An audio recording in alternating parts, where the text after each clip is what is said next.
Hi, let's get organized with Bridges. Today we're going to talk about how to store handbags to not ruin them.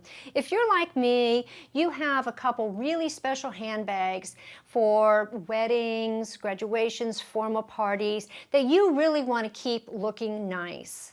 I tell my clients with special occasion bags that there's a couple different options for storage. If your nicer high-end handbags come with a storage bag, by all means store it in there. If you're a more visual person, go with the clear plastic tubs.